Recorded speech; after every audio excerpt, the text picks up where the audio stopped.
I'm joined with Dougie Fischer, the one and only Dougie Fischer. How we doing tonight, brother? I'm drained, man. I'm always like, there's always like an emotional fatigue whenever I watch Chocolatito fight. And Roman Gonzalez defended, a title, a WBA title at 115 pounds against an unknown kid, but I knew the kid would be tough.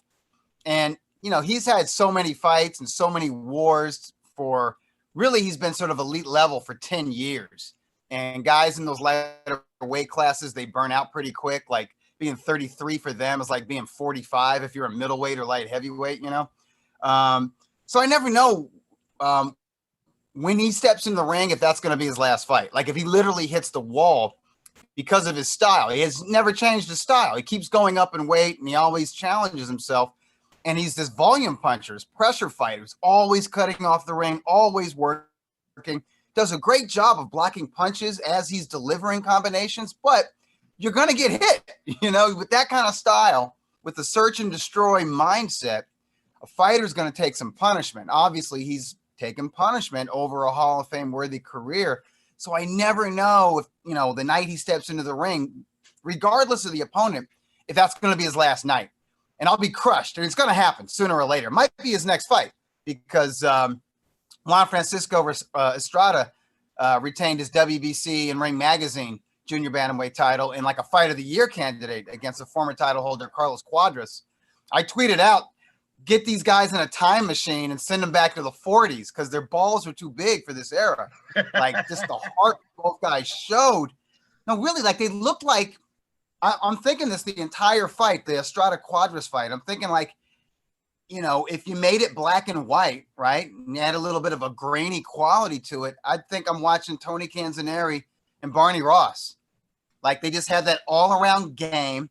They've got craft, they've got skill, but they're just so scrappy. They're going to just stick their noses in it, and they're going to take some risks, and they're going to get dropped, and Cuadras was out of it really after that first knockdown in round 11.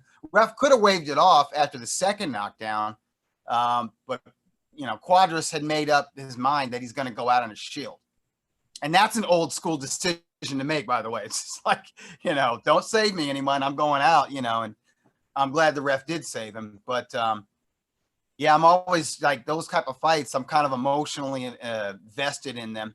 And it's been a long week. It's actually been a long, we put the most recent issue of Ring Magazine to bed Thursday afternoon. And that last week of the magazine cycle is like 24/7. I'm just, I'm editing and proofreading and straining my eyes and my brain and trying to fix little problems that pop up and trying to, along with the editorial staff, there's an art director, Lamar Clark, managing editor, Brian Hardy, and associate editor, Tom Gray.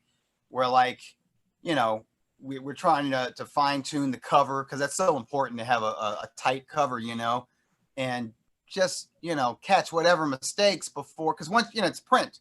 Once you send it to the printers, they got it, and it's hard copy, and you can't go into no publishing tool and change mistakes. So, there's that stress or whatever. So this, put that to bed. And then like, there's all this correspondence, phone calls and emails that have come in since Monday that I've just held off because I'm 100% focused on this magazine, and, so then like, I don't even get a chance to like, just kind of, take a victory nap or something like that. It's like I'm answering. I immediately call these people back and I'm on the phone for like 3 hours straight. And then I cranked out the ring ratings update. And then I had the mailbag. It's a Thursday. I had my mailbag. So long story short, I went to bed like 4 a.m. and slept. I had set my alarm. A younger Dougie would have got up at 10 and been fine. I set my alarm for 10:30. I'm figuring, all right, 6.5 hours sleep, I'll be okay. Man, I couldn't get out of bed. I got out of bed like a little after almost 12:30, after afternoon. I mean, to your credit, dude, you're like definitely one of the hardest working people in the business with, the Dougie's mailbag on Monday, everything that you do for Ring Magazine. By the way, you talked about covers of magazines. All right. Yeah. You guys had some tremendous covers of magazines recently. And I know you're a big comic book guy. I'm going to go there in a moment. Oh, sure. You had one recently within, I'm going to say, the last maybe half year, 6 months. We all lose track of time nowadays. I know. You had a great artist do the illustration for the cover, and I thought that was very unique. I thought that was very awesome. Yeah. You know what? When I first came on, when I first took on the editor-in-chief mantle, I think that year, our fighter of the year was Vasily Lomachenko. Mm-hmm. And it was this was the year where he had 3 fights and he capped the year with that fight against Guillermo Rigondeaux. So he wasn't even a lightweight yet. So this was 2017. Yeah. So the magazine that I came in on was like the year-end awards magazine. So it was all, we're figuring out who's who or what. And I was on the phone with Lomachenko's manager, and I was asking him about photos, just like, kind of candid in the gym photos. We've got access to Getty Images, so there's a lot of photos of him there. And then Mikey Williams with Top Rank, he's been a good friend of the magazine, and he sends us his best stuff. Long story short, we went with the Mikey Williams cover, and it was fine. But in talking to Egis told me that, he's like an agent for this Russian artist. And the artist was kind of had like a comic book style, kind of had a surreal style. And you may have seen this image, but it's like I think it's a painting of, maybe it's not a painting, maybe it's a drawing. I think it's a drawing. It's a colored drawing. And it's like Lomachenko he's like half tank. like he's got like a torso, but like he's got like a tank. His bottom half is a tank. And there's all these little Lomachenkos jumping like over his shoulders. It was surreal. It was weird. It was like, it had this Salvador Dali kind of feel to it. And I just immediately, he sent it to me in my phone, and I immediately thought, maybe this could be the cover. And I told Egis this, right? And Egis got real excited, like, oh man, And then he sent me, like, he told the artist, and the artist made like a Ring magazine mock-up cover, right? So he put that artwork with the Ring magazine logo and sent it to me. And I loved it. And I pitched it to the editorial staff, say, hey, what do you guys think? And they were like, oh, it's like, Doug, this is Vasily Lomachenko, right? It's not like Mike Tyson or even a Floyd Mayweather. Like, he's still not really known. Like, hardcore fans know who he is, but what are people going to think when they see this? I think they're going to know this is even a boxing magazine. And I let him talk me out of it, but it was weird. I had this regret, and I felt bad for the artist too. I was like, damn, I got his hopes up. And of course I was like, and like my favorite Ring magazine cover, when I saw this in the newsstands, like in 1989, 1990, maybe it's probably 1990. It was a drawing, very cartoony drawing of a bald, fat, 40-something George Foreman going toe-to-toe with Mike Tyson, because that was like a possible fight, right? It could happen. Foreman was making his comeback and climbing the heavyweight ladder and winning believers with each fight, and Mike Tyson was Mike Tyson. Even after Buster Douglas, he was still, if he wasn't the baddest man on the planet, he was the biggest star in boxing. And obviously still super dangerous, right? No doubt. And so you had like this legend, from the 70s, and the man from the 80s kicking off this new decade, and Ring magazine did like kind of like, I guess you would call it a mythical matchup cover, but it was a drawing, and not like Leroy Neiman or like we have Richard Sloan now, like this like fine art painting. It was kind of like a rough sketch almost. And I saw this magazine in the newsstands. This is during my college years. So I went to college in Yellow Springs, Ohio. So this is in Xenia, Ohio. And I had a favorite newsstand. And literally, I would buy like 10 or 11 boxing magazines, like every month or every other month. There were that many out there, And I think I bought at least 3 copies of this.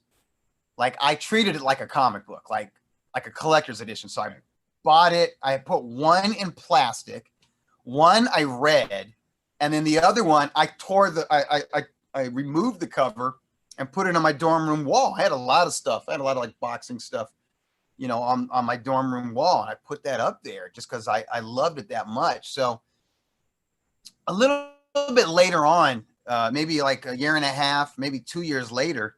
Yeah, because this is not, it was maybe the start of, no, it was the end of 2019. And I'm thinking about doing an issue on the new stars of the sport.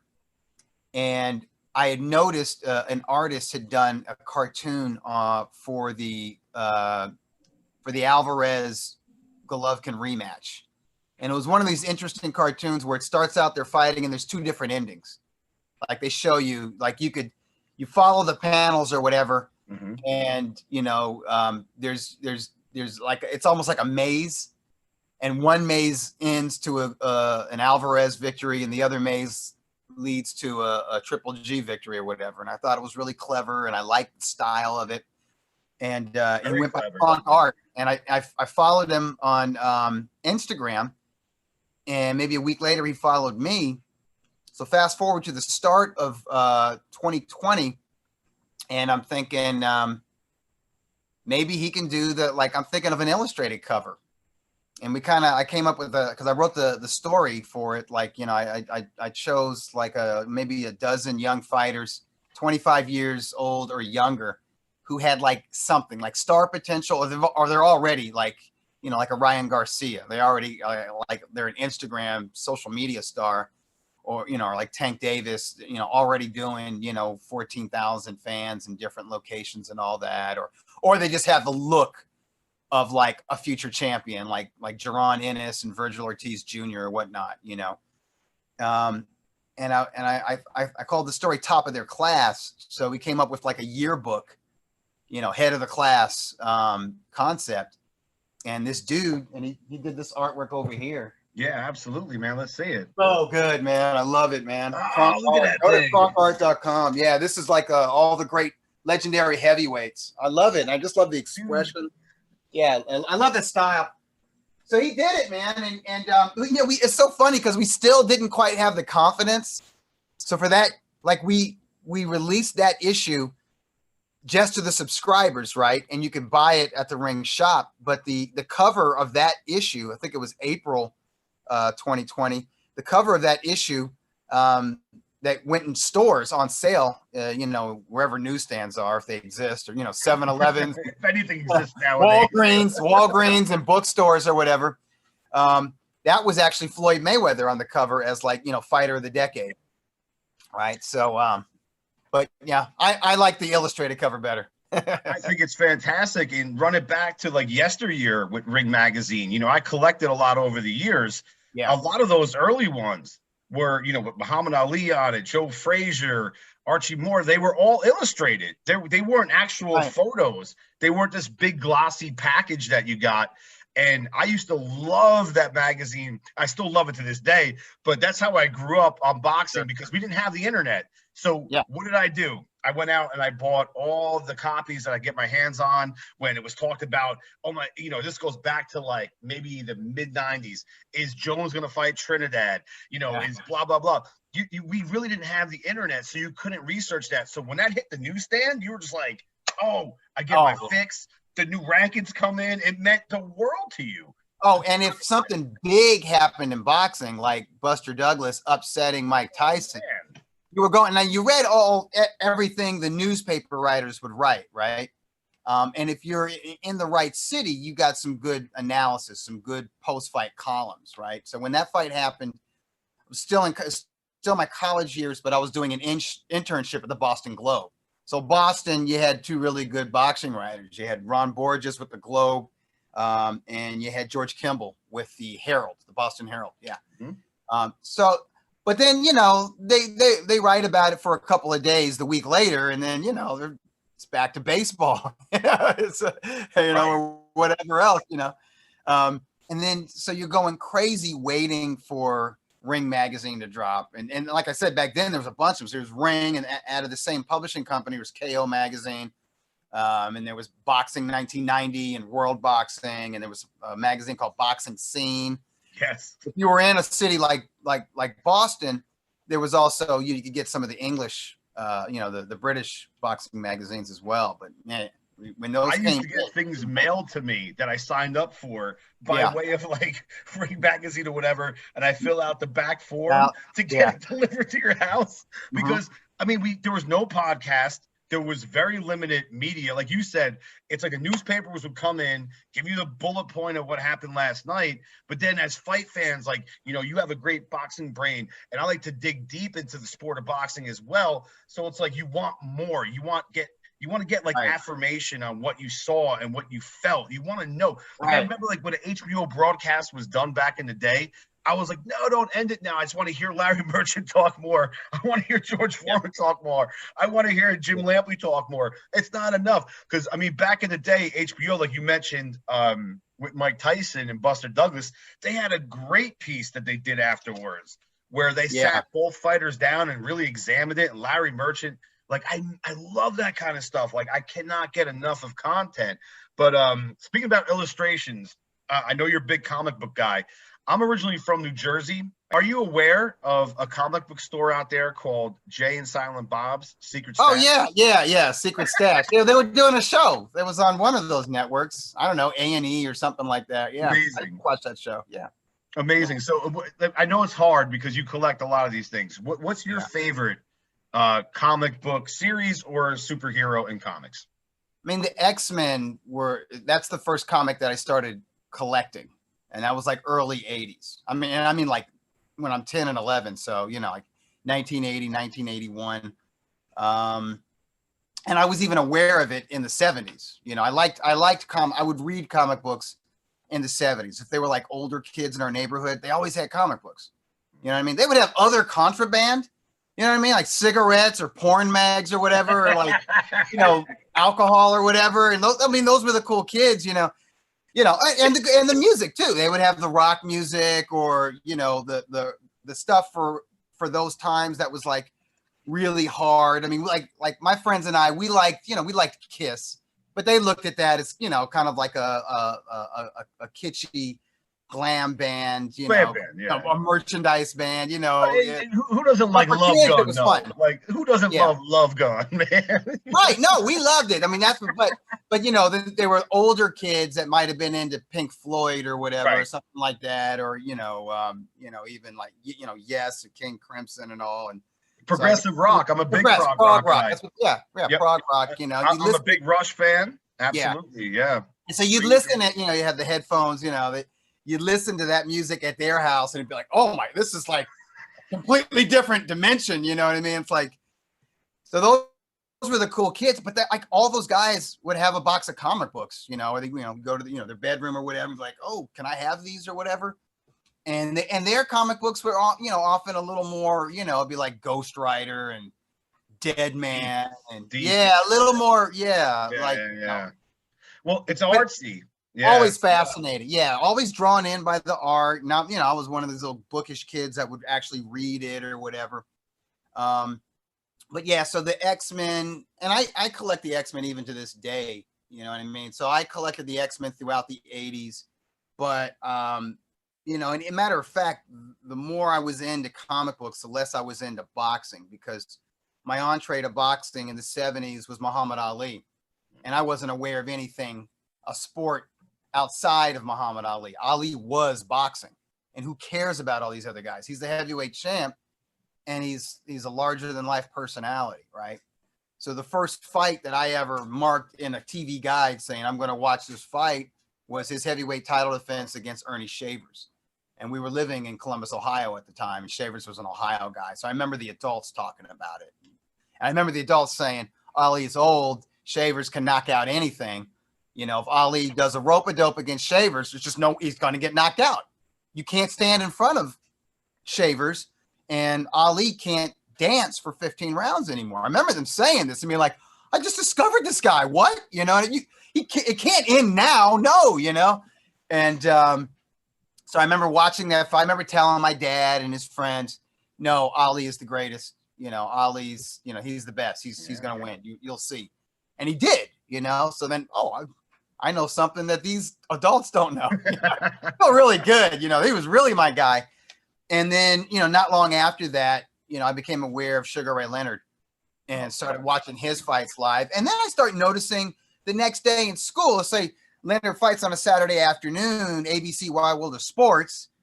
And I'll tell you one fight in particular, when he knocked out Davey Boy Green, suddenly I discover there's these other kids, like during recess in the playground, they're boxing fans. They watch the fight because I can see them acting it out.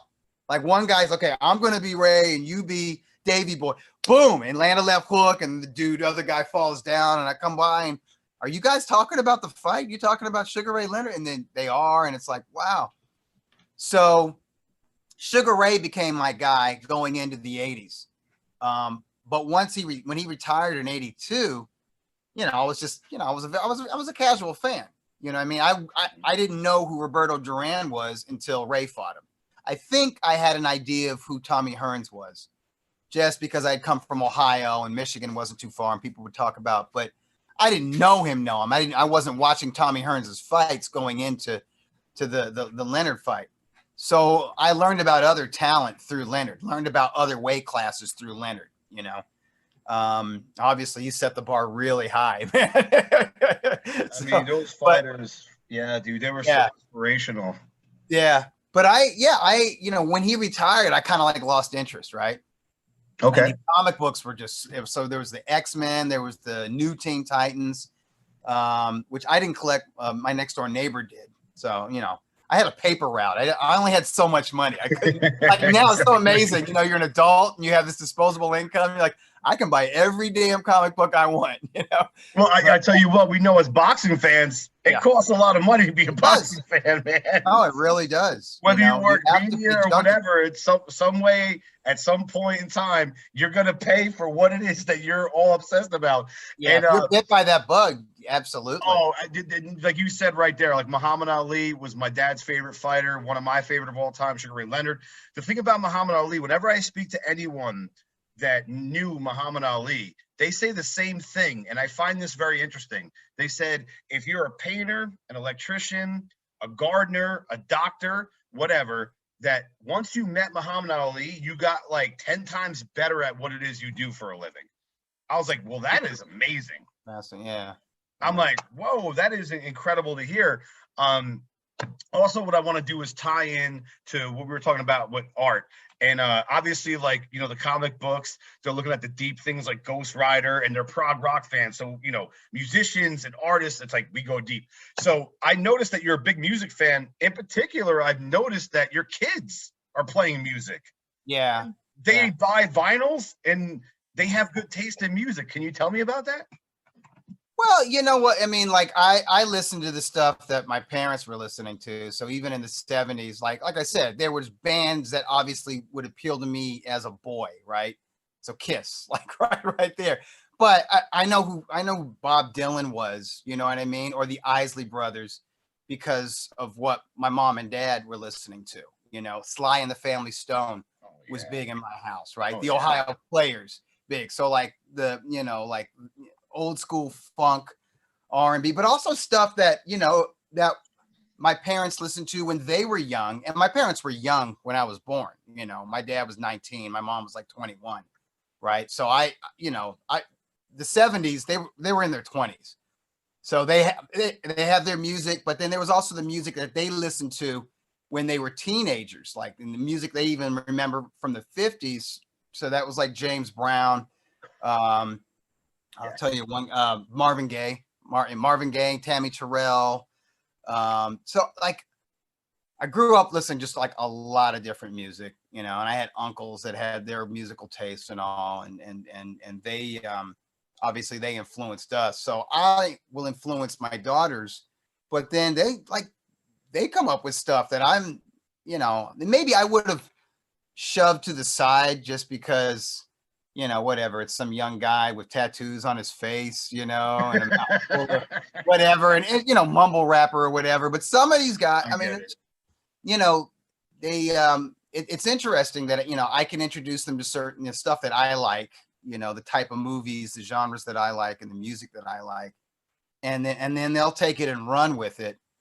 And then, I'll wind up watching something or listening something that they're into and discover it. And at first I thought, no, I'm not into that kind of stuff. but then I get into it. You know, we get older, you get more of an open mind. And the thing is, too, Yeah. it's great for kids, and anybody to play music. It's good for your muscle memory, your hand-eye coordination. It all depends on the instrument, but it's all universal. I play drums, guitar, bass, piano. I don't sing. I can't sing to save my life. But all of it is good, and it's awareness of culture and art. Like you mentioned, funk. I love funk. Tower of Power, James Brown. I love the old school soul era. I love rap, hip hop, reggae, metal, jazz, everything, pop, punk. As long as it's good, it's got a good beat. Like I'm lucky. I grew up with everything. Like there was nothing that my parents wouldn't listen to. You know what I mean? Whether it's country music or classical music. Yep. And I remember it was important for my mom to know who the classic composers were, or the great jazz artists, to know their names and to be familiar with their work. My favorite of all time, Art Blakey, John Coltrane. Yeah. Miles, obviously, Miles Davis, just remarkable. So it's good that we have good parents, and it seems like you're doing the same thing, passing on the torch. So we're gonna keep going with entertainment, and then we're gonna get into boxing a little bit. So are you a Star Wars fan? Let's talk about movies a little bit. I like Star Wars. I'm not like fanatical. Super. Yeah, like I'll put it this way. Like I love the first three movies. I remember seeing them as a kid, and it was a big deal. I love the Star Wars mythos, the mythology of it. Absolutely. Feel to it. But when the new ones came out, I just was kind of like, all right, we'll see. I wasn't like, if you're like a super hardcore Star Wars fan, you were like, don't ruin a good thing, or I wasn't hypercritical about the movies, and I didn't think they were that great. Although I can go back and watch them now and really enjoy them. The next three are like, I guess they were like prequels, really. Yeah, they were prequels basically, like the first episodes. And I'll see them and just enjoy them. And I buy the Star Wars comic books when I guess when Disney bought them and bought Marvel. For a while the Star Wars comic books were maybe it was Dark Horse or one of those more independent comic book companies. But then they moved back to Marvel, and I've enjoyed them. I don't collect all of them, but definitely Darth Vader is one of the comic books that I saw that you posted that. I was really jealous. That's awesome, man. It's so good. It's dude, 100. I read it online, but I don't have a physical copy. Yeah, I'm weird like that. I got to hold it and have it, and I swear, like we were in a record store, and I'm thinking like I should buy a record player. Dude, there's nothing like vinyl, man. Vinyl sounds beautiful. Start buying records again, which is it's great. Nuts. Our house is filled with stuff. Like there's no room. Same here, man. I got one more thing about my nerdism, as I call it. I have a lot of things that I'm into, like Star Wars, comics, whatever. Transformers on Netflix. Have you seen this? No. Are you talking about the Transformer movie or? Okay, they brought it back to the old days where it was like the original thing from the 80s. I used to watch. Listen, I used to watch the cartoon. Oh yeah, I'm telling you, the cartoon. I think I told the story once via Twitter. The cartoon let me know that I was a geek. If somebody called me a nerd or a geek, I'd be like, no, I'm not. Because I wasn't like a guy you could pick on or whatever. And in my family, we all did sports and all that kind of stuff. Right. But we all went to the comic shop too and all. And people like friends of mine be like, you're a nerd, Doug. I'd be like, no, I'm not. Yeah, you really are. You're a nerd. I'd be like, these are my friends telling me this. They're teasing me. But I would, honestly, I'd be like, I don't see it. I don't see, trust. They would say, trust us. You're a nerd. The way you dress, the stuff you're into, you are a nerd. And I'd be like, no, I'm not. And they're like, dude, you watch, what was it? It wasn't the Transformers. It was Thundercats, He-Man. Yeah, Thundercats. You watch Thundar the Barbarian and you watch Thundercats. I'm like, yeah. Oh, and they're like, dude, that's for kids. I'm like, no, it isn't. Mm-mm. And they'd be like, whatever, you're in denial, which I was in denial, right? So the Transformer movies come out, and my friend, this guy named Dave Beecham, lived in my neighborhood, and we geeked out on the same stuff. Mm-hmm. We were beside ourselves. We were so excited about this. Like, I can't believe it. a movie. It's going to be like 2 hours of this. I can't wait. We can wait. Finally, opening day comes. We go to the mall. We're jumping as we're walking to the mall. Like, oh, I can't. This is Springfield, Missouri, Battlefield Mall. And we get in the line, and it just hits me suddenly. And we're way back there. I'm looking way at the line, all the way going to the movie. Like, we're outside of the movie theater. So we're kind of like in the mall with like the general traffic or whatever, standing in line for this movie. And I'm noticing everybody is a kid with their mom. There weren't even dads there. It was just like little boys with mommy. And I'm like, oh crap. And I didn't say anything, but I suddenly got embarrassed because we're actually out in the mall. There's girls our age, from, whatever, middle school or high school. And, whatever, they're walking with their boyfriends or big groups of girls or whatever. And I'm like, suddenly I wanted to hide, like, oh crap. And my friend's like oblivious. He's like, aren't you excited, man? I mean, this Optimus Prime, dude. And I'm just kind of like, yeah, keep it kind of low key. Let's just kind of stand here like we're not in line or whatever. But whatever. We love the movie. I still had a good time, but it's like, it hit me. The soundtrack of Transformers, the movie, the storytelling. Now, obviously, they want to kill off a lot of OG characters because they want to sell new toys. But when Optimus Prime died, and I had to deal with that in the same year with Apollo Creed dying in Rocky IV, and it so happened to be that the same guy that was the composer of the soundtrack of those both movies was the same composer. So really, Vince DiCola. He did Rocky IV, did Transformers the movie. Yeah, and so basically, the thing on Netflix right now is a callback to that, much more violent, much more. It's not for kids. Like, I have an 11-year-old stepdaughter, and she's like, I want to watch this, and I had my wife screen it, like make sure, I'm like, because they whack characters early. It's like Boardwalk Empire, bro. Like they just. But what's the style? Is the animation style like the 80s, or is it like more anime or? What they did is very CGI, very unique. I've never seen animation, but it's very detailed. It's beautiful. There's certain anime cartoons like that I watch that are hyper violent. One is Baki. Oh man, this is. The other is Kengan Ashura, and you could tell it's like this computer generated, but it's very detailed. The detail, like you said, they show cuts in their faces. They show like bags under their eyes, shop worn. Yeah. Whoever did this, I was pleasantly surprised. Like with Cobra Kai when it came out, I'm like, wow, this is something from back in the day that I grew up with, and this is fantastic. Yeah, that's a show that we watch as a family, or my wife and I will watch that with our 12-year-old. The 16-year-old isn't that into it. The stuff that she likes is a little more adult, like honestly, probably improper for a 16-year-old. Yes. But whatever, it's too late now. Oh yeah, I had one of my students come over the house today to my studio, and they were saying they're 12 years old, and he's like, dude, I just watched Scarface last night. You ever seen that movie? I'm like, you watched Scarface? But then I think about it. When I was like 7 or 8 years old, I was watching, Porky's, Police Academy, and then sometimes your parents in a room, they say cover your eyes, and then you do that. You do like the little cover. Yeah, well, we're the generation of like the home box office, the movie channel and that stuff. So you were able to, we got more R-rated content or whatever. But so like the series, my 16-year-old and I will watch. Like we're watching, it's Eastbound and Down. She heard me. Oh, Kenny Powers. It's raunchy. It's raunchy stuff, but like we like that. She's what season are you on? What was that? What season are you on season. right now? Oh, so you already went to Mexico, right, with Stevie? Yeah. Ridiculous. Who writes this? I mean, I know he does. I know the actor does. Yeah. Did you hear? My daughter just said Jody Hill.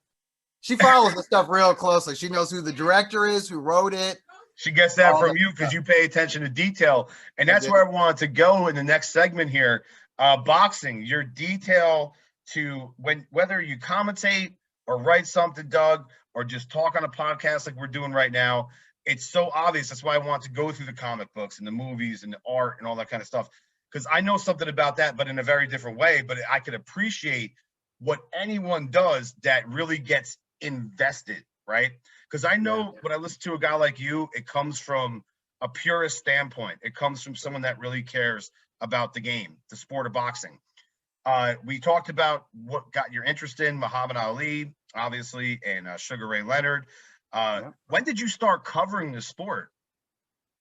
So, see, I moved to LA in 1993. I think September or October of 93. And I worked for a newspaper, a weekly newspaper, in that area of South Central that was hit pretty hard by the riots. And it was still dilapidated. Yeah, it was still run down in the aftermath. It's called Wave Newspapers.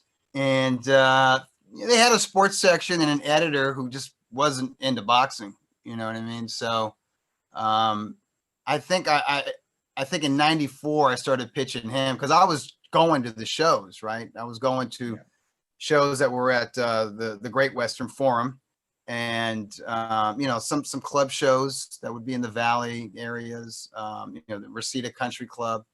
And I think, they were, in fact, one of those club show promoters from the Valley started doing shows at the Olympic. They were calling it the Grand Olympic Auditorium at the time. And so I think he wasn't interested. He was like, I don't care if you freelance. I don't want boxing sucks or whatever, which was insane because it's wildly popular in Southern California, But when I left the newspaper, I started doing stringing for other newspapers. There was a rival newspaper that served the African-American community called the Sentinel. And so I started I started covering shows for them. And I think the first article that I had published in the Ring, I might have it somewhere around here. I think that was it's probably late 94, but on the cover it said January 1995. Remember, Mike Tyson was on the cover. He had just gotten out of jail, and it was the McNeely fight or whatever. That's a big. And it was just a one-page thing. Yeah, it was just one second. Let me see if I. Absolutely. That's a big news story in boxing because we all know where we were when Mike got released and Mike came back and he started. We all know where we were. Like you said before about Muhammad Ali, being larger than life, especially Mike too. Like he was that guy that everyone focused on and paid. It's to this day he does it. Okay, so I said January 95. No, it was December 95. So it was this one. Oh, awesome. So it was after the fight, and it was just one page, and it was actually that story about that club show promoter bringing fights back to the Olympic because I don't think there had been regular shows at the Olympics, I don't know, 10 years or something like that. Let's see, and here it is, right here. It was what they would call the round one column. I don't know if you can see my byline. Where would it? Yeah, I can see it. It's right here in the bottom. Dude, that's awesome, man. What an accomplishment. Yeah, and that's Yuri Boy compliment. Yeah. So that was really, and that was Steve Farhood. Steve Farhood was the editor-in-chief of the magazine, and I used to write him letters and pitch him stories. And so Steve Farhood was editor-in-chief of Ring magazine in the 90s. At least when I first started sending out letters, proposing stories, and I would handwrite them, or no, maybe I would type them up. I think he would handwrite them on Ring magazine stationery. And whatever, 2 or 3 weeks later, I would get a letter with him shooting down every story. Basically, saying, no, we've done that. Keep trying, not bad, And I bug him for a while. And then I started working out at a gym called the LA Boxing Club. And Shane Mosley was training there. And I'd seen Shane fight earlier in the year. This is 95. And he blew me away. Like he was amazing. I was like, why? How is this guy a club fighter? He was mowing through dudes that gave other world-class fighters hell. He was just mowing them down. And So I pitched a story on Shane probably in '96, and Farr would say, yeah, Shane's a real talent. He was a good amateur, just missed making the 1992 team, but he's got a reputation. Like it's either him or his dad. It was his dad. Is difficult to deal with. They didn't get signed by any major promoter, which at that time would have been Top Rank or Main Events or who else? Yeah, or Don King. Don King, that yeah, was Don King, yeah. Yeah, that was the big three: DKP, Top Rank, Main Events. And he was, his dad signed him to a smaller promoter, kind of regional, and they weren't even getting along. So Shane wasn't even fighting. He was, one of these years. It might have been '96. Like he only fought twice, and it was dropped from the rankings and stuff like that. And Farr would say, if he can get out of this legal trouble, if he can get aligned with like a promoter that can at least get him active and get him on TV, that's a story we'd be into. And he did eventually. I think it was Tom Loeffler. I think they brought in Tom Loeffler as an advisor, and Loeffler knew Cedric Kushner because Kushner may have promoted Kevin Kelly, who Tom Loeffler managed. And they put them together, and Kushner had a good relationship with Lou DiBella and HBO. And long story short, Shane gets a title fight. And as soon as Shane got that title fight, Farhood might have called me, I don't know, or either or maybe by mail said, "Oh, you could do that Shane Mosley story now." So I did that, and it was in this one. It wasn't long after. It was '97, so not long after the summer of '97 when Shane Mosley beat Philip Holliday for the IBF title, and this was my first feature story in Ring Magazine. Huge thrill. Here we go. Shane Mosley. So I'm talking about this dude. I remember this, dude. I remember this. Yeah. I have a lot of these back issues from Ring Magazine, bro. And that's the thing, is that you remember. It's very iconic because, again, that's all we had at that point. We had that story. We had what someone is telling you about that's credible in the industry. Someone that really is on the beat and trying really hard with beautiful photography. Because nowadays you go to Google, you look at Sugar Shane Mosley, type in hit images, you're going to get thousands of them. Yeah. But there wasn't many of those back then. We didn't have that. No. And I mean, the way I would hoard these magazines, I would read them so often that you fall apart, just like boxing books. I'd read them. And I wouldn't just read them. I'd write in them. I'd go through, there's some of these that I have where, this one's special to me because it's my first byline, right? But other ones that I have from this era, if you go to the rankings, you'll see like underline, I'm circling, I'm like doing, fantasy matchups or whatever, and what would happen if these two fought, and then I move a little line up to another guy, and I'm linking them and all this stuff, and putting my own notes, putting in my own like ratings order or whatever. So like I seriously geeked over this stuff. So when I finally got like a byline of a feature story in the magazine, I felt this confidence to where it's like, I was already a writer. I was a news writer, news reporter, and I was like a copy editor. But I was thinking, well, I can do more. I can write more about boxing, and started thinking about that, other magazines to be published in. But at the same time, the internet was beginning to gain some steam by '97 and '98, and I was lucky. I bumped into one of these like technical wizards, webmasters, who knew the language, the HTML. It was very mysterious. Most people didn't know this stuff. Yeah. Programs now, anybody can throw up a website, just with the software or whatever. But then, it's like you had to know your code. And this dude knew his code, and he knew his boxing, and he loved boxing. And we met at the gym, and we had the same trainer, and we sparred together and all. So we bonded like that, and we started House of Boxing. Maybe it was late '97. If it wasn't late '97, it was early 1998. And we created an online presence at the right time, like right at the height of venture capitalist interest in this new media.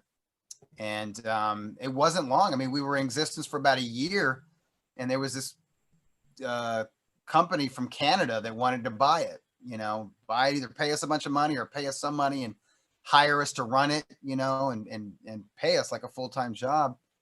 And we got a few offers or whatever.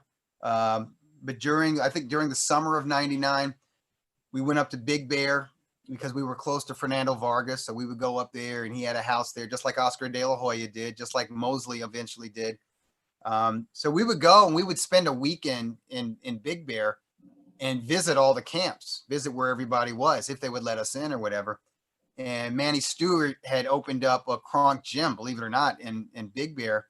And Shannon Briggs was training there for a fight against Francois Botha.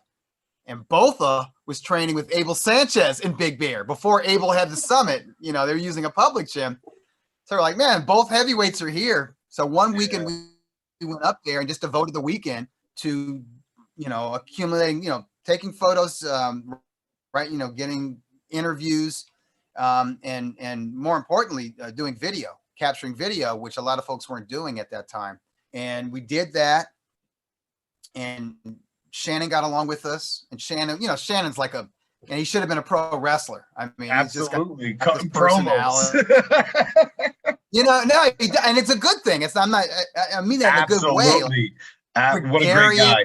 What a great guy. Yep. And he's got all these ideas, and he's like, I'm going to do this and that and this, and I want you to meet my manager, and you guys got a good thing going here. And when we showed him our website, it was like, this is a badass website of our interview with him and snippets from his camp and all that. And he really liked it. He's like, man, this is the future, man. I'm serious, man. I'm gonna talk to my manager, a guy named Mark Roberts. And he talked his manager into flying us into Atlantic City for the Briggs Botha fight. And we were there. And I met Richard Sloan. Richard Sloan was part of the Kronk gym at the time. As a matter of fact, Richard Sloan, they gave him a position on the ring apron right next to the photographers, but he didn't have a camera. He was like sketching as the fight. It was the weirdest thing I ever saw. He was looking. It was like you don't see that very often. But yeah, it was fun, and it was like it kind of got our feet wet and made us think like bigger, because before that we kept it pretty local because the Southern California scene was so vibrant, with the regular shows at the Forum and the Olympic, and the young talent, and the big star. A lot of stars were they were Southern Californians, Oscar De La Hoya and Fernando Vargas and Shane Mosley, and the best fighters from Mexico would fight in LA or train in LA. So Eric Morales and Marco Antonio Barrera and the Marquez came right brothers. to my mind when you said that. Yep. Yeah, and we were watching these guys come up and all. So, but this is like, wow, the East Coast has got a scene too, and that was a Showtime pay-per-view. And I met Jay Larkin, big time network executive, totally down to earth, totally cool. You'd have loved him. Could talk to you about anything, loves music, loved the arts. And I remember going up to talk to him. I don't even remember if it was for the story I was writing, if I had a tape recorder in my hand, or just to say, give him my 2 cents on the fight. And he was totally cool and shared and all. And I met Bernard Hopkins after that fight. He was like nobody. I mean, he had been IBF middleweight champ for like 4 or 5 years, but he was still fighting for that recognition, and just another face in the crowd. And matter of fact, we got him on camera analyzing the Briggs Botha fight, and he was brilliant. It was great, but it really encouraged us, And so when Roberts offered to buy the website, we were like, okay, we went back and forth with them and negotiated, but then like we did that. And once we did that, it was basically a hobby became a full-time job. So this, going back to your original question, I didn't become a full-time boxing writer until the start of 2000. So it's been 20 years, but I started cutting my teeth and working just on a freelance level, mid 90s. aside from writing, you've done a great commentary with Bernard Hopkins, who you were just mentioning. I think it was the LA Fight Club with Golden Boy that you guys were doing. We did that. That was a lot of That was fun. 10 I love years those ago. shows. Yeah. Those Was were great nice. shows. I think that those were 2009 and 2000. I think 2009 and 2011, and it was Bernard Hopkins and Mario Solis and myself, and like those guys who were on that card, or on those cards back then, are either retired, or they're not fighting anymore. Like Frankie Gomez. What happened to him? Right. I don't know. The standing room only was a good look, though. It was fun, and yeah. It was a fun look, man. It was cool. So, speaking of being in rooms for fights, I got a couple more for you, and I'll let you get to your night, brother. What's the best fight? I know this is going to be really hard. You've been through a lot that either you covered or seen. What is the fight when if you have to show one of your buddies to come over the house that knows nothing about boxing, and you want to make them entertained, what's that fight you put on? Oh, probably Corrales Castillo won. That's hard to beat. I mean, that's like out of a movie. I mean, that was one of those fights where, like, you knew it would be good, and then, like, within 3 rounds, you're like, oh my God, this is so good. I'm worried about these guys. And I think it was about the 8th round, and it was like, I remember looking around to the other folks sitting on press row, and we're all saying that was round of the year, but we're probably going to get more. Like can they possibly push it any harder? Can they give any more? And then you had that 10th round that, I mean, if that was in a movie, it would be exaggerated past the point of a Rocky movie, right? It's just like, no way. Like, the fight would be over, right? And the dude wouldn't pull it out the way Chico pulled it out. So that fight was so intense. It's like we all forgot that we were members of the media. And there was a lot of media there because the day before was the Boxing Writers Association of America, their annual awards dinner, right? Or awards banquet. And it wasn't a sold out arena. It was at the Mandalay Bay. And I mean, maybe they had half the arena was full, which is about 6,000. And out of that 6,000, maybe 3,500 paid for tickets. Everybody else was media. That was like, the Boxing Writers Association was there. Everybody and all the industry was there because of the association. Everybody was there to collect their awards or whatever, and network and hobnob and all that kind of stuff. But when that fight ended, everybody inside the event center was a fan.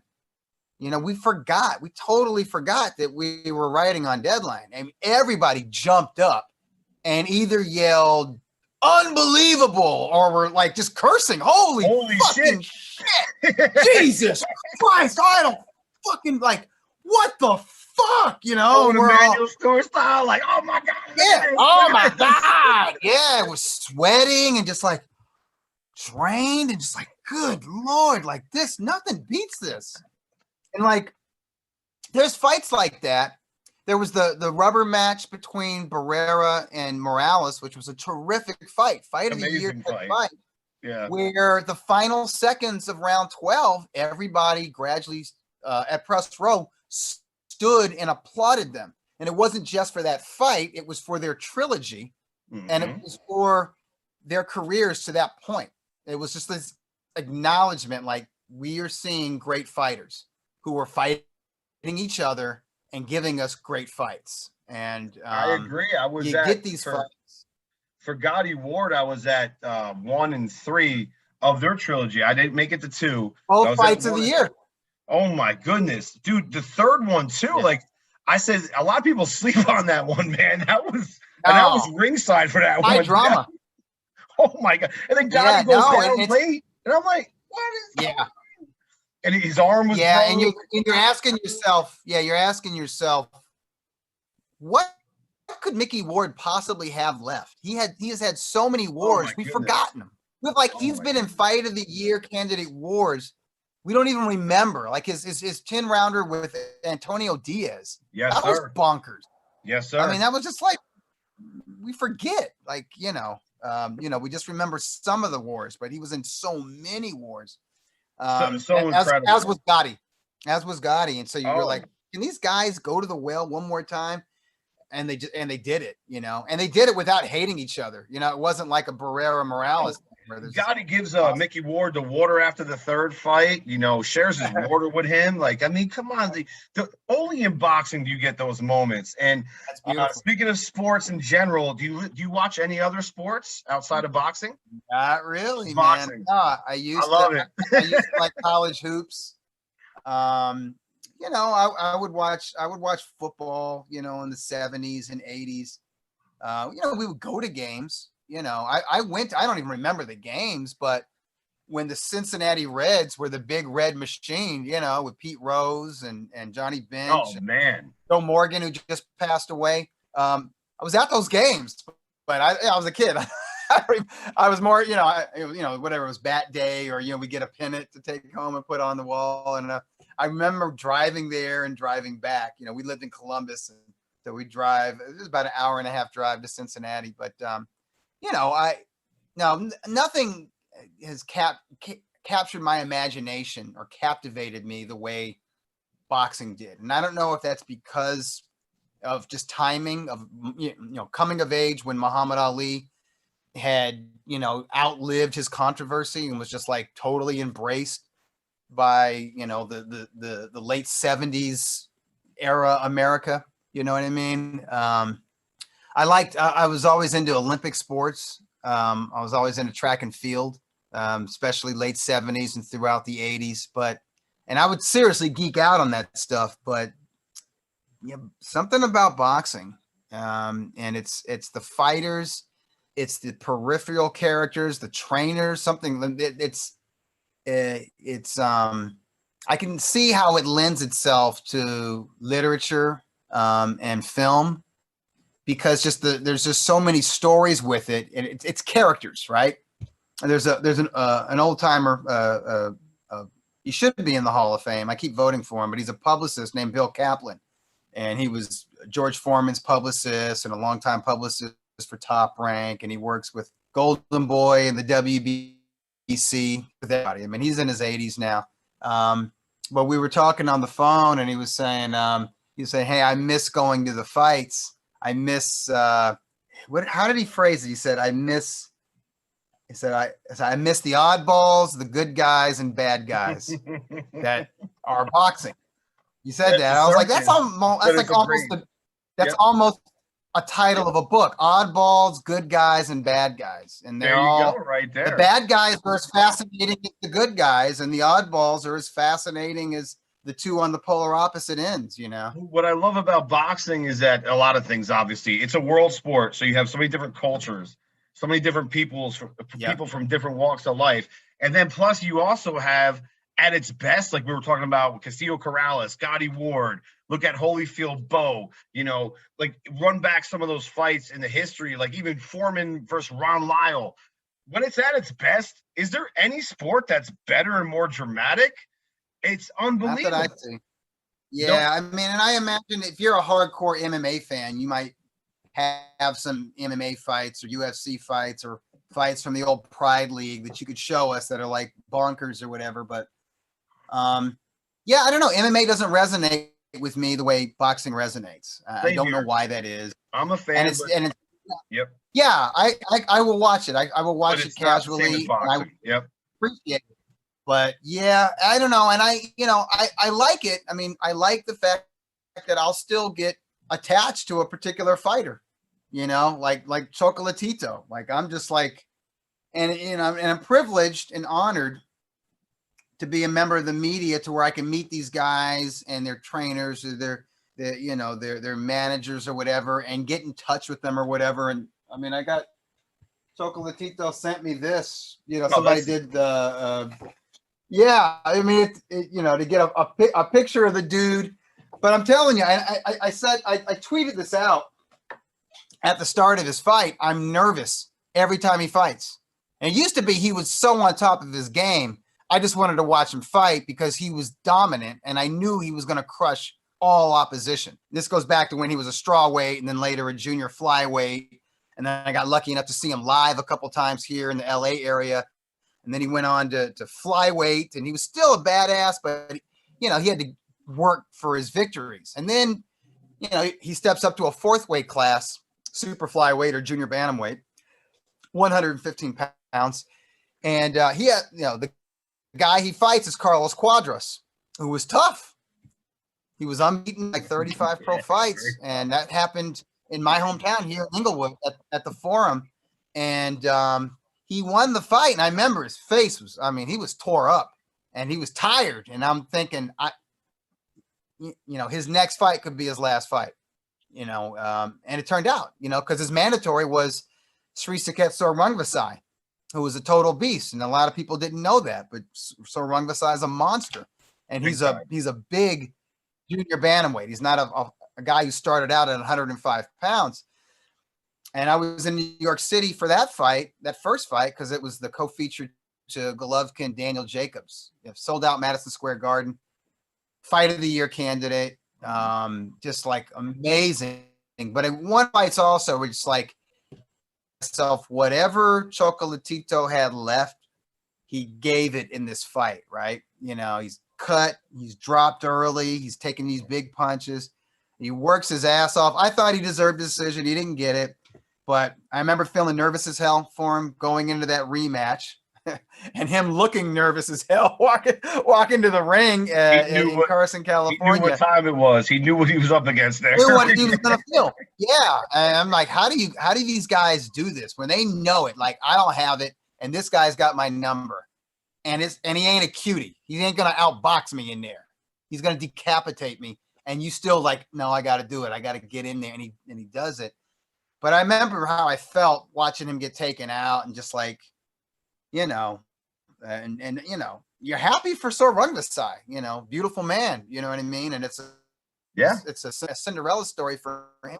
But, then thinking, he should just walk off into the sunset. And then he decides to come back, and you're like, he fights a couple of journeymen and he doesn't look like himself. It's like, oh man. So now, hey, this has been a great year for him because he regained a title against the undefeated young guy in February against Cal Yafai. Mm-hmm. I was nervous that entire fight. Even when he's dominating Yafai, I was nervous as shit. Like, because you're a fan. You get emotionally. Go run into something. Yeah, I get that way with Holyfield from back in the day when he was fighting. Certain guys you get like that with, Arturo Gatti, of course, sure. And I'm like, man, here we go. Like when he fought De La Hoya, me and my father, who got me into boxing, we're watching that fight, and we knew it was not going to be good for Arturo. We knew this was going to be terrible. Yeah. And then we got like confirmation, like right away. Like, oh God, like no. that 150, the guys we were talking about with Cuadras, Sorungvasai, Chocolatito, Estrada. I mean, that's been an incredible division when we look at it. It's funny because Styles, they've given us a round robin. Yeah. Styles makes fights. I like them. I really mean that. That tweet about them getting into a time machine and going back to 1940. Like, for starters, they're complete fighters. They understand the nuances and finer points of boxing, but they got balls, man. They got heart. They're going to stick their nose in it. And if they get cut or they get hurt or whatever, they're just like, they double down. And those 4 guys, Sorungvasai, Cuadras, Estrada, and Chocolatito, they've all fought each other. And Brian Valoria's kind of somewhere in the mix, maybe he's like the Benitez, the 4 Kings or whatever. But there's a lot of, there's so much talent there. And now we got some blue with Joshua Franco. And he's going to do he's got a rematch with Andrew Maloney, which in the first fight was really good. And some of these guys, the younger guys, maybe they can go to 118 and mix it up with them there. But I like the sub featherweights, man. They just, and it's not like they're asking for Fort Knox, when they fight or whatever. It's not like, 10 million, man. It's funny with the Styles Makes fights. Like we saw, Estrada tonight with Cuadras, they had a hell of a fight. They had a great fight the first time, great fight the second time, high action fight. they both beat Sarungvasai. So then, you know, Yep. yeah, and then, but they both, you know, lost to Chocolatito. And then, Right. you know, Chocolatito gets knocked out by Sarungvasai. It's like, it's who's going to win on what day. It's like, you don't know. Tonight was a great display. I want to wrap it up with that. I mean, we had one of the fights of the year tonight. Zepeda and Baranchek was holy shit. What the fuck? Yeah, that was fun. Dude, my girlfriend left my wife left the house, and you know, I had to call her like right away. She went to go shop or whatever. I'm like, I am watching the most ridiculous thing I think I've ever seen in boxing. She's like, what are you talking about? How much have you had to drink? I'm like, not much at all. Down, and everyone's just getting shit-faced, like going down. I'm like, what is happening? What do we have there, Doug? 8 knockdowns? Yeah, 4 apiece. Yeah, and it's one of those fights. If you would have asked me who's going to win, I've got a lot of respect for Zepeda, but what he said after the fight, I've always kind of felt about him. Like he didn't have 100% confidence, or he would doubt himself, right? Because I thought like the fight with Ramirez was there to win, and he didn't seize it in the championship rounds. And he kind of knew he had to. He's in Ramirez's hometown or home region. You know, it's like 15,000 fans cheering for Ramirez. You got to know, dude. You're gonna have to empty the tank. And I know Baranchek is not the perfect fighter, but he's so strong. He's so powerful. He's so dangerous. And I know he's hungry. He's like, he had a title and he lost it. And I know that he's desperate to get back in that situation. It's a title elimination bout. So I'm like, Baranchek's going to be killed. And I thought Baranchek was just going to clip him and take out Zepeda. And he drops Zepeda twice in the first round. And I'm thinking, yeah, Baranchek's going to steamroll Zepeda. But with the start of the second round, Zepeda starts nailing him. And I'm noticing, man, Zepeda's not even breathing heavy. And his eyes are clear and he's seeing everything. And I was like, this guy has got poise under fire. And that like impressed me, like more than his sharpshooting. The accuracy was the fact that he was under duress. Like there was a guy with a search and destroy mission really throwing rocks, man. And he's just, you know, with that southpaw stance sitting there and letting the hands go at the right time and showing he had power. And by the end of the second round, I don't know who's going to win. Like I come in with the preconceived notion, like, oh, Baranchek's going to get him. You know, he's hungry. Zepeda, I don't know. And then Zepeda shows me, no, dude, I'm hungry too. And I've got the balance and technique and accuracy that this better, you know. And so, but yeah, it was a real special. That's what you call a shootout. And those are special because it's like it's a gunfight, like the old West. It was unbelievable. You know, like we're all under quarantine nowadays. So like, you know, when your better half gets to go out of the house, the last thing you want to do is blow them up. You know, if they're going to the supermarket, hanging out with their friends, whatever, you want to just let them do their thing. I couldn't help myself. Yeah. Like she was gone for like 15 minutes. I'm like, oh my goodness. I'm like, you have no idea what I'm watching right now. She's like, what? Is everything okay? I'm like, this fight is crazy because I couldn't believe the ebb and flow. And my brain, even though I feel I can comprehend boxing, I couldn't handle it. And then like before we get to the last round, I'm like, okay, I think Baranchek's got this. And then he does his thing. And then next thing you know, Zepeda comes back and just nails him. And I went out on my balcony. I had to have an immediate cigar. It's almost the same way I felt when I watched Gotti Ward. Like I got asked this question on CBS radio with Rafe and Brian Campbell, Rafe Bartholomew and Brian Campbell about a month ago when they were doing Standard Combat. Now they're doing Morning Combat rather. And so they were saying like, what's the greatest fight you ever been in attendance at? And I was like, well, Gotti Ward. But it took me like when I left the casino that night in Connecticut, I was like, man, this was nuts. Like I really need to go home and get confirmation on what I've seen. And then I hear Manny Stewart. Yeah. Oh, and I'm like, okay, yeah, this is for real. You know, like it wasn't some kind of dream fantasy. Like when you get a fight like that, it's almost like too much to process. You know, especially if you're watching every nuance. You were asking me about great fights and favorite fights that I've been at, the rubber match between Israel Vasquez and Rafael Marquez. And I thought Marquez would have Vasquez's number, you know, from the very first fight. And all 3 fights, I rode with Marquez. I just thought he was the bigger puncher or the more accurate. Like he was, like I viewed Marquez like Jose Cepeda to Vasquez's Baranchik, right? Like Vasquez is a brawler. He's strong. He brings it. He's got balls, you know, but Marquez is just like elite level boxer puncher. And, you know, obviously Vasquez proved me wrong, but I was feeling like a genius because after the rematch, which was won by Vasquez, everybody was going with Vasquez with the rubber match. They were just saying he's just too big and strong, too good of a chin for Marquez. And I still stuck with Marquez, and I picked Marquez by decision. So, and my scorecard, he was ahead on the score, on the, you know, narrowly, but ahead going into the 12th and final round. So that 12th and final round, Vasquez comes out like with superhuman energy. Like, I don't know where he got it, but he summons up this like ultimate warrior spirit and scores a knockdown and really works over, you know, very game Marquez and rightfully wins a narrow decision. And I remember, you know, it's outside, it's at the old StubHub, you know, 8,000 sold out, and the crowd is going nuts.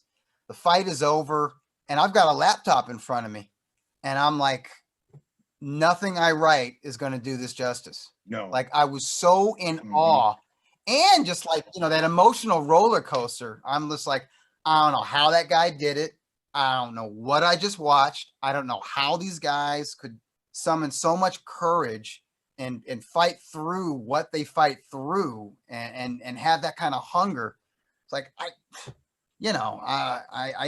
I can't, my words can't do it justice. You know what I mean? And literally I just had to sit back, you know, in the crowd and everyone's jumping around and talking or whatever. And I just said, I got to be quiet and compose myself and wait 10 minutes. Yeah, you got to digest it. Just fight from the heart. It takes a while to comprehend something like that, where you got to digest it. Even to this day, it's like when I think about and I watch classic fights that we were talking about, obviously we mentioned some really great ones. I mean, those 4 fights, I mean, obviously the first 3 with Vasquez Marquez were the ones that stand out the most. The 4th one was kind of like, I hate to say that Vasquez was washed, but obviously he had eye damage. He was in trouble going into that fight. But I mean, when you watch those fights, especially the first and the 3rd one, it's just like, this is human beings could do this. Yeah. And you think about cardio and conditioning, which we saw tonight, you know, with the aforementioned fighters we saw on DAZN, which is unbelievable. On the amount of conditioning to constantly throw punches and constantly the combinations and return fire and counter punching with combinations in sequence. Oh man. So when you look at that, and that's why, you know, guys like Dougie Fischer out there, you know, I'm out there, a lot of great people I've had on this week. And, you know, this is why we love the sport of boxing. So I encourage anyone, you know, to absolutely go through the history. And guys, we got good things to come. Boxing will be back on track. It has started already, the process. And I hope that not only in boxing, but in life moving forward, that everything just gets better, you know, like. And, you know, tonight is a night where we get reminded how great it is. Absolutely. Dougie, I cannot, you know, thank you enough for coming on, dude. It just means thanks for having me. Dude, anytime, man. I appreciate you, brother.